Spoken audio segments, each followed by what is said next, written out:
গত নভেম্বর থেকে লা লিগায় ভিনিসিয়াস জুনিয়রের পা থেকে মাত্র একটা গোল এসেছে। আপনি কি বিশ্বাস করতে পারেন ভিনিসিয়াস জুনিয়র যেই লেভেলের খেলোয়াড়, ভিনিসিয়াস জুনিয়র রিয়াল মাদ্রিদের হয়ে নিজেকে যেমন উচ্চতা নিয়ে গেছে, তার পা থেকে এতগুলো দিন পেরিয়ে যাওয়ার পর তার নামের পাশে মাত্র যোগ ছিল একটা মাত্র গোল। আপনি কি বিশ্বাস করেন এত দিন তার পা থেকে গোল না আসা কিংবা এত কম গোল আসার কারণে তাকে নিয়ে সমালোচনা হয়েছে? হওয়াটাই স্বাভাবিক। তিনি যেই মানের খেলোয়াড়, তার কাছ থেকে এত কম গোল যদি দর্শকরা দেখতে পান তাহলে অবশ্যই সমালোচিত হবেন, এতে কোনো সন্দেহ নাই। কিন্তু তারপরে নভেম্বর গেল, ডিসেম্বর গেল, জানুয়ারি গেল, ফেব্রুয়ারি গেল, ভালোবাসা দিবসও চলে গেল। ভিনিসিয়াস জুনিয়র মার্চ মাসে আসলেন এবং সূচনা লগ্নে দেখিয়ে দিলেন কারিশমা। কি করলেন আজকের এই গোলটা দিয়ে? ভিনিসিয়াস জুনিয়রের গোলটা দেখার পর কার্লো আনচেলত্তি মুখে হাত দিয়ে ডাগ আউটের দিকে হেঁটে যাচ্ছিলেন, বুঝিয়ে দিলেন এভাবেও কি আসলে গোল দেয়া যায়। একজন ব্যক্তির একক নৈপুণ্যে এত দৃষ্টিনন্দন গোল করা যে আসলেই সম্ভব, সেটা কার্লো আনচেলত্তির রিয়াকশন দেখে বোঝা যায়। আপনারা যারা খেলাটা দেখেছেন তারা হয়তো আমার সঙ্গে ডিসএগ্রি করবেন না, কিলিয়ান এমবাপের গোলের চেয়ে ভিনিসিয়াস জুনিয়রের গোলটা সব থেকে বেশি দুর্দান্ত ছিল। কেন দুর্দান্ত ছিল বিষয়টা যারা খেলা দেখেননি তাদেরকে একটু ছোট করে বর্ণনা দিতে চাই। তাহলে প্রথমে ভিনিসিয়াস জুনিয়র বলটা পাওয়ার পর সুন্দর করে ডিবক্সের মধ্যে প্রবেশ করেছেন, আবার বলটাকে নিয়ে ডিবক্সের বাইরে এসেছেন, দুইজনকে কাটিয়েছেন, তারপরে সামনে একজন ছিল তাকেও বিট করে গোলকিপারকে বোকা বানিয়ে বল পাঠিয়ে দিয়েছেন জালে। এরকম দৃষ্টিনন্দন গোল আসলে ভিনিসিয়াস জুনিয়রের পক্ষেই যে সম্ভব সেটা তিনি আবারও প্রমাণ করে দিয়েছেন। এই জন্যই তিনি সমালোচিত হন, যখন তিনি পারেন এত দুর্দান্ত গোল করতে। এমন একজন প্লেয়ারের কাছ থেকে যখন গোল না আসে তখন স্বাভাবিকভাবে সমালোচনা হবে, এটা খুবই স্বাভাবিক একটা ব্যাপার।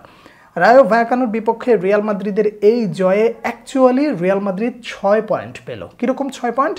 যদি হিসাবটা না মিলাতে পারেন তাহলে একটু মিলায় নেন।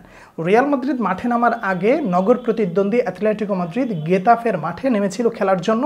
সেই মাঠে যখন অ্যাথলেটিকো মাদ্রিদ হেরে গেছে গেতাফের মাঠে, তখন মূলত রিয়াল মাদ্রিদ পেয়েছে 3 পয়েন্ট। রায়ো ভায়াকানোর বিপক্ষে যখন খেলতে নেমেছে তখন তারা যে জয়টা পেয়েছে, এই জয় রিয়াল মাদ্রিদের হয়ে গেছে 3 পয়েন্ট। তাহলে পুরো বিষয়টা কী দাঁড়ালো? রিয়াল মাদ্রিদ 3 পয়েন্ট পাবার সাথে সাথে যেখানে পয়েন্ট টেবিলে অ্যাথলেটিকোর পেছনে ছিল, এখন চলে গেল অ্যাথলেটিকো মাদ্রিদের উপরে। এখন পুরো বিষয়টা দাঁড়ালো যে লা লিগা এখন এই মুহূর্তে অনেকটাই বার্সেলোনার হাতে নির্ভর করছে। কেন বললাম? এই লিগটা যদি বার্সেলোনা জিততে চায় তাহলে অ্যাথলেটিকো মাদ্রিদকে পরবর্তী ম্যাচে হারাইতে হবে এবং এল ক্লাসিকোতে রিয়াল মাদ্রিদকে নিজেদের ঘরের মাঠে যদি হারাতে পারে। এছাড়া ছোট ছোট যে দলগুলো রয়েছে তাদের কাছে, বা আমরা যেটা আমাদের ভাষায় বলি যে পচা শামুকে যদি বার্সেলোনা পা না কাটে, তাহলে বলা যায় এই সিজনটা বার্সেলোনা লিগ জয় করার অনেকটা ফেভারিট হিসেবে রয়েছে, কেননা তাদের যে দুর্দান্ত ফর্ম।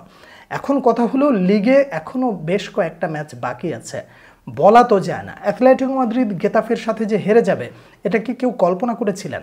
আপনি করেননি, আমিও করিনি, কিংবা অনেকেই করেনি, কিন্তু হেরে তো গেছে। বিষয়টা হচ্ছে এখানে ফুটবলে দিন শেষে 90 মিনিট আপনাকে মাঠে দাপিয়ে খেলতে হবে, দুর্দান্ত পারফর্ম করতে হবে। বলা তো যায় না যে কখন কোনটা ঘটে যায়। ইনফ্যাক্ট আপনারা যদি বুন্দেসলিগার দিকে তাকান তাহলে দেখবেন যে বুন্দেসলিগা গতকালকের ম্যাচ ডেতে বড় বড় দলগুলোকে হারিয়ে দিয়েছে ছোট ছোট দল। সেখানে বায়ার্ন মিউনিখ হেরেছে, তারপরে হচ্ছে বায়ার লিভারকুজেন হেরেছে, বরুসিয়া ডর্টমুন্ড হেরেছে। মানে এই যে বড় দলগুলো যখন হেরে যায়, এমন চিত্র যে লা লিগাও ঘটবে না এটা কিন্তু আশা করা যায় না। তো পুরো ম্যাচ জুড়ে আসলে ওরকমটাই দেখেছি। তবে ম্যাচ শেষে একটা ব্যাপার খুব একটা ভালো লাগেনি, তা হলো রিয়াল মাদ্রিদ দর্শকেরা যারা স্টেডিয়ামে বসেছিলেন তারা খেলা দেখে যথেষ্ট খুশি হতে পারেনি। অবশ্যই রিয়াল মাদ্রিদ সুলভ খেলাটা আসলে আমরা যেভাবে চাই, যে দাপিয়ে খেলবে, দম ধরে খেলবে, প্রতিপক্ষকে কোণঠাসা করে খেলবে, এই ব্যাপারটা আমরা এই ম্যাচে দেখতে পাইনি। এগুলো নিয়ে যদি আপনার ভেতরে কোনো রকম ফ্রাস্ট্রেশন কাজ করে থাকে তাহলে আমি আপনাকে বলতে চাই, দেখুন এত দীর্ঘ সিজন, এত লম্বা সিজনে আপনাকে যদি খেলতে হয়, প্লেয়ারদেরকে আপনাকে ফিট রাখতে হবে। ম্যাচের একদম অন্তিম লগ্নে এসে থিবো কোর্তোয়া ছুটে গেল, তারপরে হচ্ছে রুডিগার চলে গেল, বা তারা খেলতে পারলো না রেস্টের কারণে। ইনফ্যাক্ট শেষ দুটো ম্যাচ ফেদে ভালভার্দে কিন্তু ইনজুরি নিয়ে খেলেছিল বড় দলের বিপক্ষে। তাহলে বলা যায় যে অপেক্ষা করতে হবে এবং একটু ধৈর্য ধরতে হবে।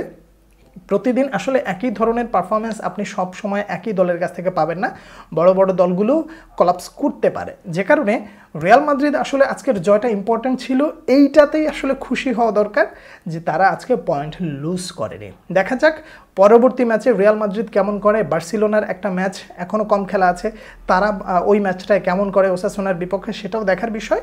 সব কিছু মিলিয়ে রিয়াল মাদ্রিদের খেলা আপনারা কেমন উপভোগ করলেন জানাবেন। সেই সাথে ভিনিসিয়াস জুনিয়রের এই গোলটাকে আপনি 10-এ কত মার্ক দেবেন বিষয়টা জানাবেন পরবর্তী ভিডিওতে। আবারও দেখা হচ্ছে, সে পর্যন্ত অনেক অনেক ভালো থাকুন।